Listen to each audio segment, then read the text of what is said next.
What I enjoy too, on I guess the opposite side of the culinary side of this industry is the aspect of like kind of the surprise, I call it, where, they might be craving something and they tell me, that morning what they're craving for dinner and making it happen, or if they have extra. Welcome to the Private Chef podcast, serving the 1%. I'm your host, Hannes Henche, and on our show we speak to the best chefs, how they honed in on their skills to excel in the industry, and what it takes to work as a private chef for some of the most exclusive clients in the world. Welcome back to the Private Chef podcast. Today we have Sam Bodine in Atlanta. So welcome to the show, Sam. Thank you, Chef. Thank you for having me. Yeah, of course. So let's dive right in. Where does your love for food or cooking come from? So to me, my passion comes from seeing the happiness that you can bring people, over a plate of food. It's that moment that you might not like me, and we might not always agree on everything, but we can sit down for 45 minutes to an hour and enjoy the same delicious plate of food and be cordial. And you know what? Some might even like form into basically something that's not so hostile anymore. So food to me is a love language, and I love sharing that with people because, I think that's just what we're called here to do on the earth, is do what we love so it can rub off on everyone else, kind of thing, right? Yeah, I guess. So how did you find out that it's food and cooking that is your love? Like, what made it so obvious? So I've always been very creative. Just always had that kind of itch to try new things, and just had this urge on the inside of me wanting to kind of come out. And I was a soccer player actually my whole life. And unfortunately some injuries kind of happened, and it turned into, when I went to culinary school to visit it, to think about enrolling, that was the closest thing I'd ever seen to a team, like a soccer team on the field, inside that kitchen. And so I said, man, I have the team, plus the creativity is endless because the flavor profiles are endless. You can't possibly know every combination of flavor profiles together for your whole life, your whole culinary career. There's so many different ingredients and combinations you can do. That just gave me that platform to be able to express and share with others. Yeah. But now, being in a private household, you don't really have that team aspect anymore. Is there something you're missing? No, not so much, because what it's really done for me is just helped me hone in on even more creativity towards my cuisine. Having fun with it, seeing, getting out there more to the local farmers and, the farmers markets and all that. It's really helped me kind of step up my game, I guess, if you will. Yeah. What do you like most about the creative part? Like going to the farmers market, do you like to explore it? I mean, I think the most chefs want like free hand in the kitchen, no pre-planned menus, and then just go to the market, and take what's in season, take what's right there, and make an amazing meal out of it.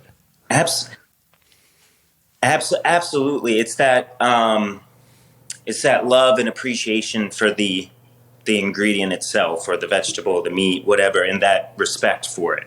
Wanting to bring the beauty, as you and I know a filet can be, right? Or a lamb chop or whatever. Bringing the best out of that product. It's that passion that I, cook with. Yeah. So tell us a little bit more about what happened once you enrolled in culinary school, and what was your natural progression and kind of your path to becoming a private chef? So, I always kind of had an interest in food, but just never really got the opportunity until culinary school to really kind of dive into it. And through culinary school, it helped me develop the fundamentals to be able to start a culinary career. And so I graduated here in Bleu, at Le Cordon Bleu here in Atlanta, Georgia. And then I was very fortunate enough to, at the time, my brother was attending Arizona State University. So he was out in Arizona. And we had to do our internship for the last couple months of school. And so I was fortunate enough to do my internship at a 5-star Italian restaurant out in Scottsdale, Arizona. So kind of jumped right into the game right out of culinary school. And I was blessed with a chef there that really kind of took me under his wing. And, 3.5 years later, working at that same restaurant, and I went from intern all the way to as executive sous chef of that restaurant. And it was a big restaurant. And so how it got into kind of the private side of things is I did what I call paid my dues in the industry.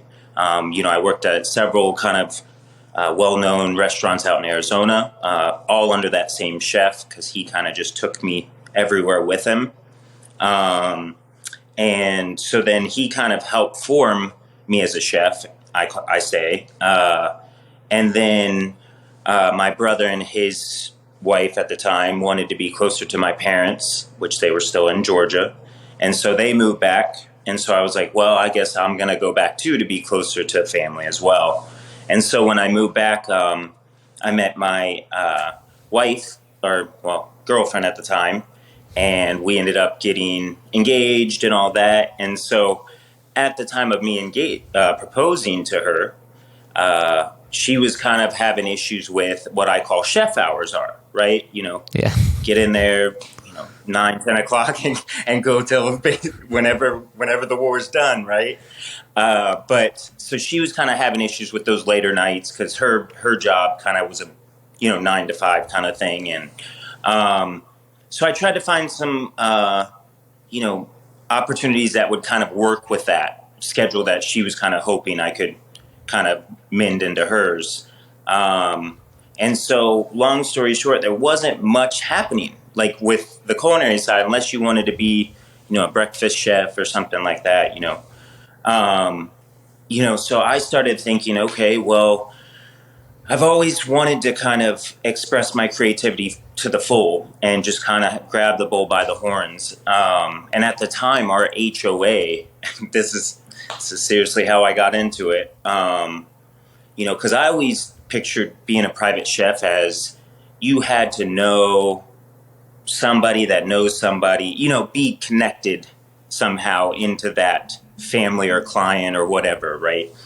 And so I always held it on this, and still do honestly, at this pedestal of just, man, wouldn't that be cool? Like to be able to just cook your passion every day, like for people that appreciate it, certain group or whatever. And that would be so cool. And so I thought you had to know somebody. You had to, because how else does someone start in something like that? And so I started thinking, well, maybe I don't. Like what? There's got to be somewhere that people are going that they can look and be like, hey, you know what? I need somebody to come inside my home and clean. Or if they're cleaning somebody, they might need someone to cook, right? Where are those places? So let me think where those would be. And at the time, our HOA made us join the app. It's an app called Nextdoor. And like Nextdoor at the time, I don't know if you're familiar with it. It's like Facebook, but for neighborhoods. So it's like all the surrounding neighborhoods of your neighborhood, right? At the time, excuse me, at the time they made us join it, and Nextdoor was brand new. And so I'm sitting on our patio, and I'm like signing us up for this thing, and I'm like, hey, there's quite a few people in the area. I'm like, let me just see if I just throw up my resume, and I'm just like, hey, if anybody's in the area, if they need anything, feel free to reach out, right? And so I went to sleep with my wife. We woke up 8 hours later, and next thing you know, I had 92 responses. Whoa. From people on Nextdoor. From everything to, can you help me open this restaurant? Can you come to our home and teach our son and daughter kitchen safety or kitchen basics? Hey, we have a graduation party or it's my wife and I's anniversary. So the spectrum just opened up these doors just from that one post. And so, being eager, to kind of explore this and excited about it, I just kind of started taking on everything. I'm like, yeah, like that would work, right? That made sense. And started, doing caterings out of, majority out of my home, right? And I transport it.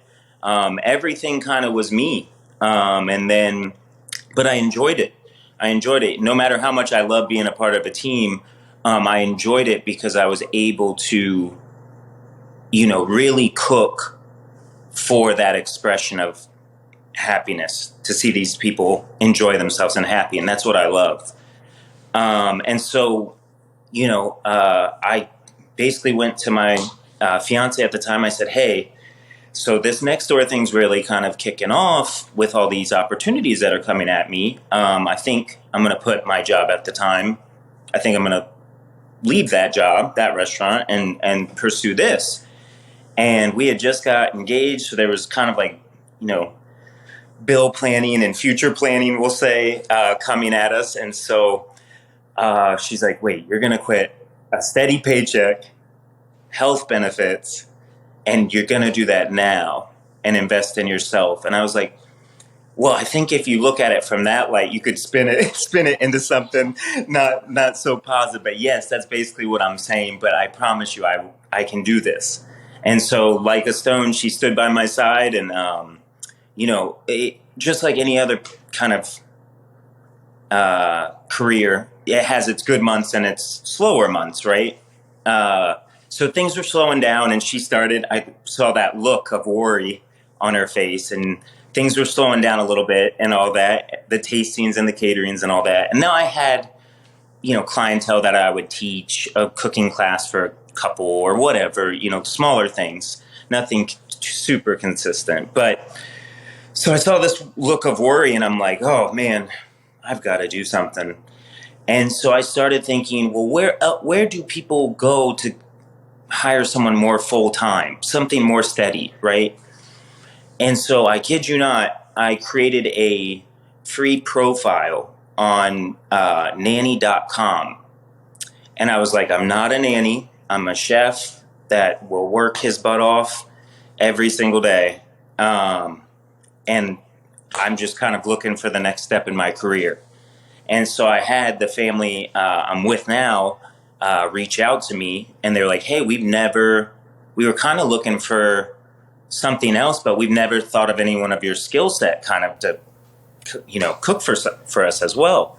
And so they were really looking for somebody to come in and just kind of like basic assistant work. So they have 2 dogs that they just wanted to be taken on a quick walk or packaged to UPS.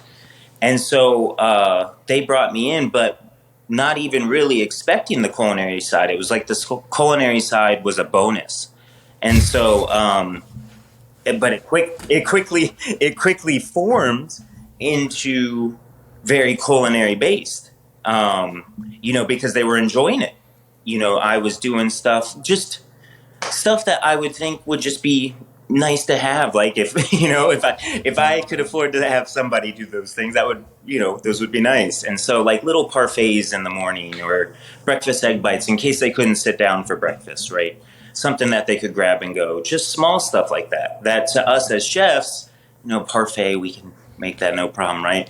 But to them, that was something that I guess was making me stand out a little different than some of the other, because they did have a cleaner and they both had assistants and all that. So it quickly formed into something very culinary based, to where I do what I do today: breakfast, lunch, and dinner for them, snacks, grab and goes, anything like that. So I basically kind of formed my own path into this industry is how I learned. I thought outside the box and realized that this goal that I thought for so long was unachievable because you had to have these connections or accolades or something really was achievable if I just went for it. And that was my biggest thing, was kind of overcoming that hurdle and realizing that, you don't need those connections. You just have to do it. You just have to want it as a chef. Yeah, 100. I love this. I love the path that you took, because it's again a completely different path, and that's one of the things I like to highlight, is that there is no one path, and just like there's something to what you said. Oh, you have to know somebody who knows somebody, but there's also, you can do it if you're willing, and I appreciate that, because you found an angle, and it's kind of interesting how you put yourself out on nanny.com, where most professional chefs might be like, why would I do that kind of thing? You go to a different platform or an agency, and then you're facing a bunch of headwinds that you didn't face. If you go to the agency, it's the chicken and the egg thing. It's like, oh, but where is your recommendation from a household, because you have never worked in a household, and you kind of, to some degree, already went beyond that, because you did work for households and you did give those cooking classes, but there's still that nuance to it. And so I think it's a beautiful angle that, and you did carve out your own position in a way, in a family that initially wanted a slightly different service, but by going the extra mile, you really kind of build that position for yourself. And I think that's a possibility in this space too, where people, if you or we can find an angle on how we can add value, and it's truly appreciated and people can afford it, we can make a space for ourselves. Absolutely. And I think that is, I think that's the mindset that I think anyone trying to get into this field, career, needs to have, is making sure that you are bringing your max value to your client or family or whoever it might be, the household, because it can get, or from what I've seen seeing other household staff and all that, it can get, I've seen chefs and maids and house managers and all that, estate managers, some can get complacent because it is a home, right? And it's you work in a home or an estate or whatever, to where it has that feel of, I'm inside a home. So you can it kind of almost naturally release, like not that stress of a job site kind of thing, but that's still your job. And it's always remembering that mindset of, this is yes, I'm in a home, but this is my career. And being able to apply that to the value that you're bringing your client. Yeah, definitely. It's not just cooking it up for a buddy. Or right. No kidding.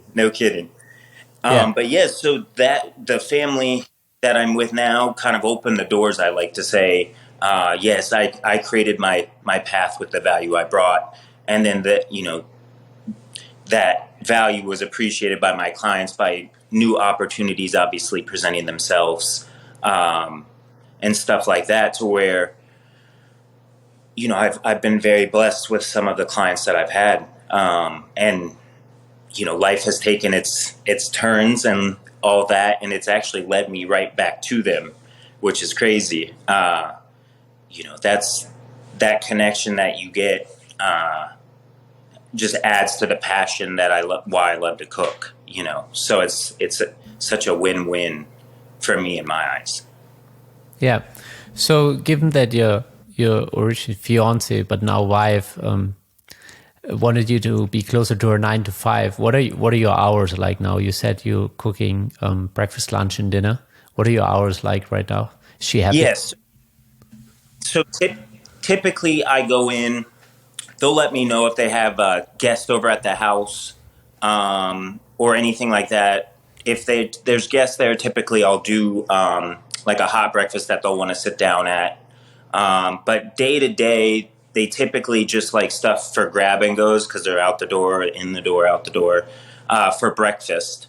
So I'm typically there around 9 o'clock, and then I can have dinner plated and ready around 6, and then clean up from dinner and get out of there around 7, and I'm at home then. So typically I would say 9 to 7, and that's Monday through Friday, unless they do have guests for the weekend. Then I'll come on the weekend as well. So. Yeah. Yeah, that's pretty close for a chef to a 9 to 5. That's as close as it gets. That's. I feel like that's the same thing, as you and I both know, right? But no, and that is something that I'm truly grateful for as well with this industry is when you get that connection with clients, and they're able to understand that you have a life too. You know, as in when you're a part of the team in the industry, you know, when you're at the top, you know, James Beard House Awards and stuff like that. Like when you're there, you know, that is your life. You know, you don't have a life outside of that, and that's where I said I paid my dues at. Is I grinded and tried to make myself into the chef that would be able to at least get looked at, let alone create his own path to get into this industry that I've always wanted to be a part of. So yeah. So what are some of the most interesting or appealing aspects to this industry that you appreciate? Well, one is obviously, like you said, that ability to kind of have the blank canvas every day, if you know want to call it that, of going to the farmer's market, seeing what's in season, getting my hands on it, you know, and showing the produce or ingredient, you know, the respect it deserves. I love that. Love having that ability to know that I can cook anything I want, you know, that they're open to that. And that comes obviously with trust and experience. But, you know, that passion of doing that and then being able to take that ingredient and maximize its flavor / value, if you want to call it, to give your client the maximum value of you in that food to them so that they can enjoy it to the max value, if that makes sense. That is why I love what I do, is that moment. Yeah. You're basically transforming, you know, the ingredients. And I mean, I guess one can use the term value. I'm not sure, this just came to my, there is this, I don't know where I read that, probably on LinkedIn a couple of weeks ago. But, you know, you can use, I don't know, a piece of iron to do some basic things with it. And then you can do more and more refined things with it and make it like incredibly valuable. And I'm totally killing this analogy right now. But in a similar way, you know, by mastering your craft or our craft, you can transform simple ingredients from a farmer's market in a way that most people can't at home. And I think that's part of the beauty of our profession, you know, and then you get that delight that you appreciate so much, or we appreciate so much. Absolutely. Absolutely. I think that is, you know, for me, when you call yourself a chef, right, it is having that ability, or, you know, to transform it into something so valuable, and understanding that kind of process and enjoying it. Honestly, I think that's what, you know, to me, it's not work. It's really not. It's something I love to do. It really is. Well, I think that's the true intersection of happiness. It's like, you know, if you find somebody that doesn't feel like work to yourself, and you can get paid for it, and then you share it. That's the best part. Yeah. Sharing that with others. Yeah. So do you cook for your family a lot? I'm sure they will appreciate it too. And given that you have the weekends off. Yes, I do. I basically if there's an event in my family, I'm probably cooking for it, which is perfectly fine. I say that jokingly because I really do love it. My daughter, she's 2.5, and I would strap her on my chest and she'd be just dangling off my chest when she was first born, and I'd be feeding her, celery root puree or something. And my wife was like, I don't think she can have that. I was like, she loves it. Look at her. She's fine. So she's going to have a palate. Just let that happen. So, but yes, very sophisticated palate by the age. She'll have no business with the school cafeteria food, like forget the school lunch. Like, I want dad's lunch or home cook something. Exactly. She tells the lunch lady, hey, could you puree these carrots for me and maybe just put a little cinnamon in it? So, but no, yes, no, I love cooking for my family. And my mom actually went on this kind of personal mission of my own my mom was diagnosed with celiac disease, which, no gluten, right? Yeah. And anytime we would go out to eat as a family or anything like that, I would see these barely menus or maybe like a small print in the corner of a couple dishes that she could have, right? Yeah. Having celiacs. And she would always say, man, we don't really get that many options to choose from having this celiac disease. And she's like, even the options that we do get aren't super flavorful, or just don't taste, like we taste it. The food makes you taste like you're kind of different in a sense, and that shouldn't be. And so I took that kind of onto myself and went on this little kick of trying to make anything and everything that she could want gluten-free, and for everyone in my family to have it and not be able to tell it was gluten-free. I'm talking fried chicken, ravioli, hand-making ravioli. I mean, you name it, breads, cakes. Did you try to... anything and everything. I was cooking. Yeah, go ahead. Yes, sir. You were cooking? No, so I was cooking anything and everything, trying to, be able to give her, not make her feel like she stood out because of it, and give her more options that, she truly enjoyed and stayed within her dietary restrictions there. Yeah. I didn't go as far down the gluten-free rabbit hole as you did, but I would say that I like gluten-free flatbread or pizza is not the same. It just never turned out as nice. And I can say this, yes. Going down that rabbit hole, that is the answer I came to too. It's just not. That's one of those that you're just like, all right, we'll chuck that one up as a loss there on that. But it just isn't. It's not the same. It's not the same. But I remember. I would definitely say there wasn't one person that knew the fried chicken or the butternut squash ravioli that I did that knew it was gluten free. Yeah. And so that was a good feeling, being able to give my mom something like that, So. And also give her the experience to eat from the same pot with the whole family. Like, hey, here, this is family style. Everybody have a blast. Mom, you're all taken care of, and just give her that normalcy kind of feeling.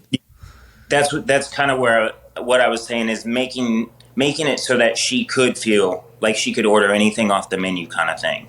At that moment, and be a part of that family style.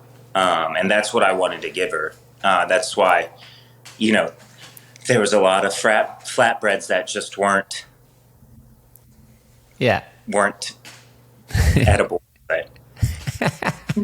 Yeah. The funny thing, so we were two chefs at one estate, and he was like, yeah, they would like to. So I was making some flatbreads because they asked me for it, and they were like gluten-free. And I was just kind of getting dialed in on how it worked at that particular estate. Okay. And I made it. And I'm like, man, this sucks. And then the next day he came and I'm asking him like, hey, how do you usually do the flatbreads for them? Because this doesn't work. I'm like, no, I used the regular flour. This doesn't work. Oh, And I'm like, oh God, that's a chef. That's a chef. He made it work, I guess, right? Oh goodness, goodness.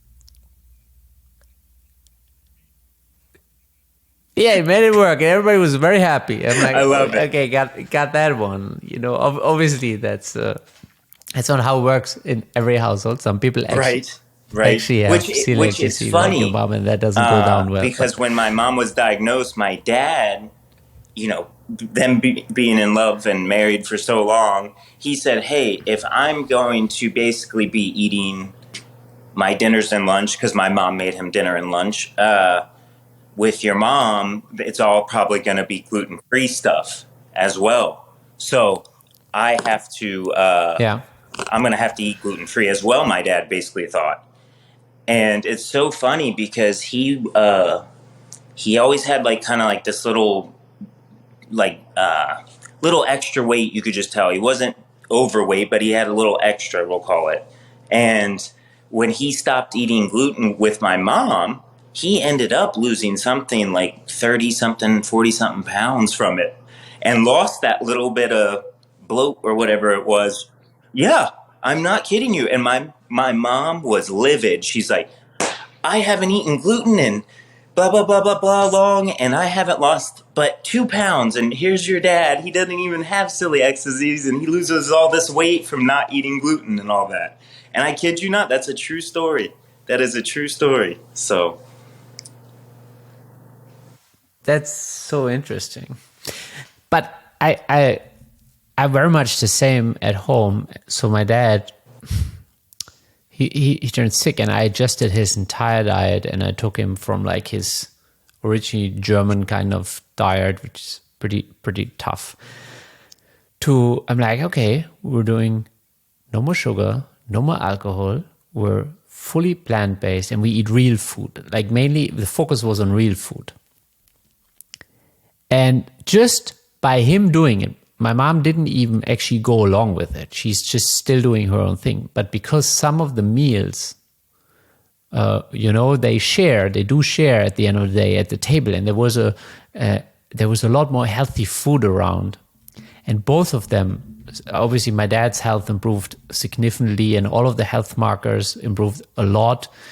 But just by the side effect, my mom also, I think she lost like 10 pounds or something. And it's so cool to see absolutely. the immediate effect of that, and the power that food has. And I think most people don't quite yet appreciate of how much food can transform their life, not just make them happy in that instant, when they have That feeling. their big craving satisfied, but also, yeah, but also in general, the power it has to nurture them and to really change their life condition.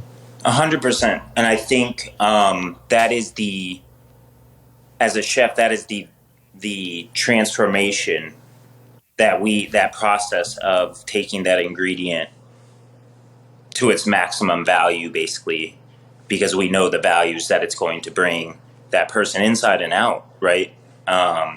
That's why I cook. That's literally why I cook. So what else do you like in the kitchen? I like I think the biggest part of what I enjoy too, on the opposite side of the culinary side of this industry is the aspect of like kind of the surprise, I call it, where they might be craving something and they tell me that morning what they're craving for dinner and making it happen, or if they have extra guests for dinner, unannounced unknown guests show up, it's like, okay, I'll make it happen. I like that intensity of it because they know that I'm going to make it happen. And that's just kind of the person I am, because I view that household or client that I work for or state as my team, right? And that's where it's like, yes, I do work alone, but I'm still part of a team in a sense. And so they know that I'll do Yeah. anything for my team, and make it happen. And that is something that I enjoy. I enjoy taking that on because I'm confident in my ability to deliver it for the team.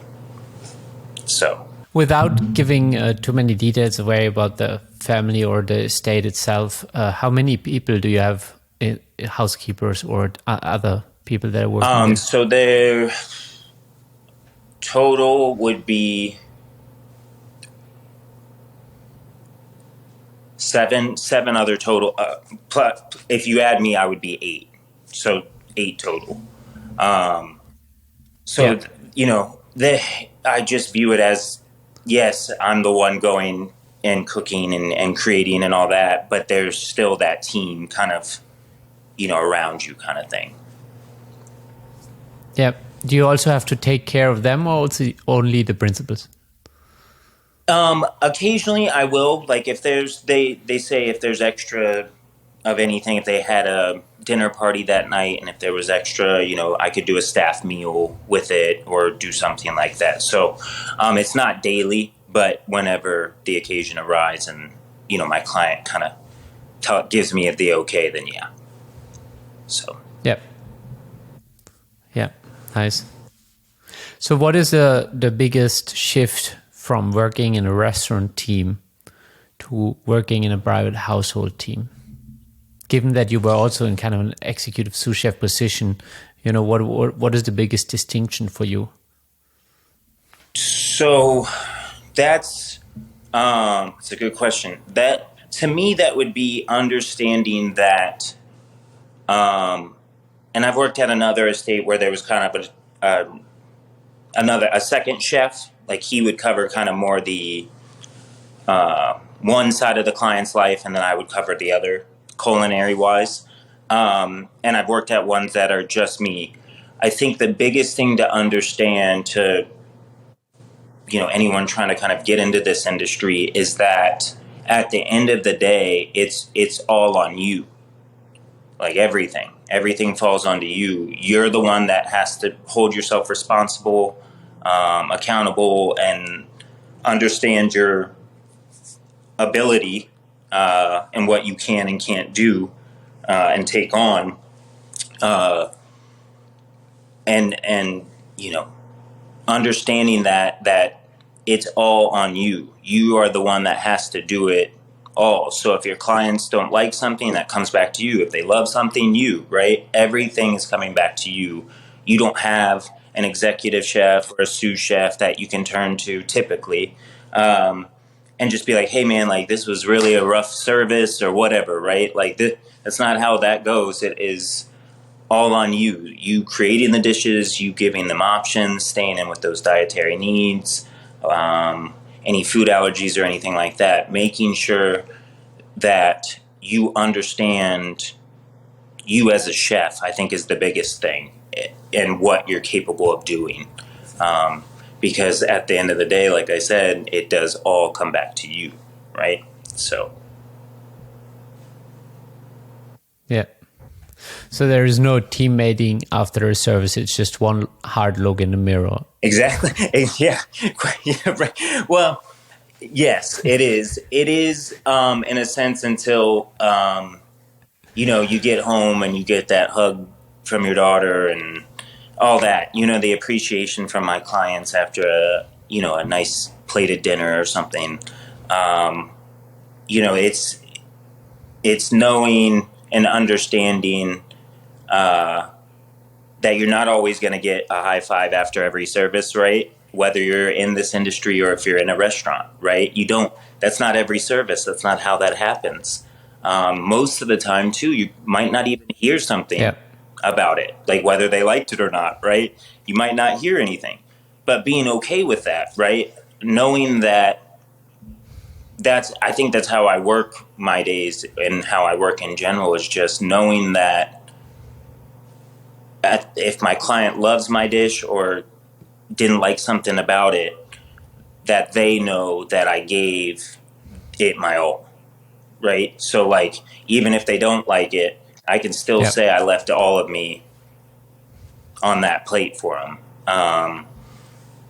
for them to enjoy. And obviously we shoot for everyone to love it and enjoy it, right? But it can get tricky with so many taste buds and stuff, like different taste buds that people have and guests have, to where understanding that not everyone's going to like everything, right? Take the criticism Yeah. and apply it and keep cooking, not giving up on yourself, because at the end of the day, like you said, you look in that mirror at just yourself and you're like, okay, you got to pick yourself up too. so, so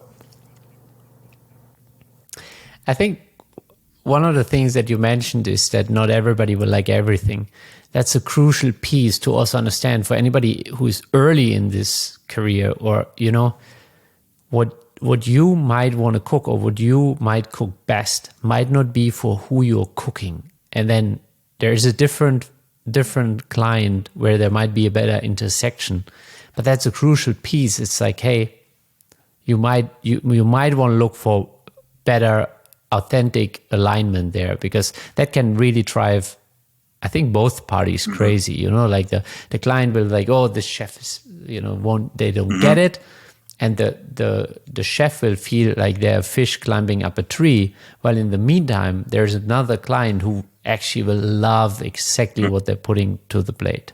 And I think that's something where obviously you have to gauge your own skill set and, have you earned the ranks? Have you paid your dues? As you said it earlier, did you go and actually master the craft, or, are you in the wrong spot? Like there's those, to have that distinction early in the career, I think it's important, because otherwise you can just turn mad because you might have the first client who doesn't align with and you. I think,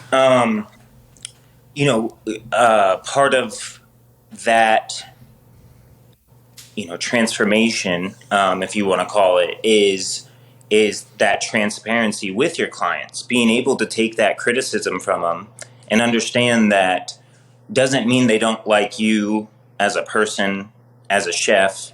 It just means that that particular part of that dish or whatever wasn't aligned with their taste buds, even though maybe the other half of the client liked it, right? So it's being able to kind of have that open communication, taking that feedback, and then trying to find something that works with both then, right? And getting their taste buds, kind of like the things that they enjoy, what kind of flavors, savory or sweet or whatever, and making it work in your dishes. And I think that's something that I like to challenge myself daily with, being able to create new things for them to enjoy, and new ingredients and new ways of it, right? And that's something that I love doing, but staying in with those taste buds that they have and that I know, right? Yeah.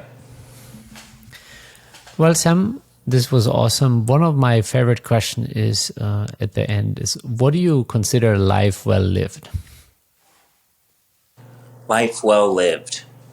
I think I think you said it actually, is being able to do what you love to do and sharing that with others and the people that you love and care about and are in your life. I think it's being able to truly do what you love to do. That is that is a life well lived in my, and to me, God has definitely given me that ability and that opportunity, and that's why I do what I do every day. I love it. I love it. That's awesome. Well, thank you so much for making the time. I really appreciate it.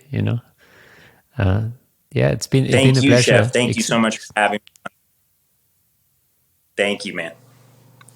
Enjoy the rest of your day. Thank you for joining us at the Private Chef podcast. If you know any highly skilled chefs that want to take their life to the next level, make sure to share this podcast with them. And if you enjoyed this episode, click subscribe and check out our upcoming episodes. Thank you for listening.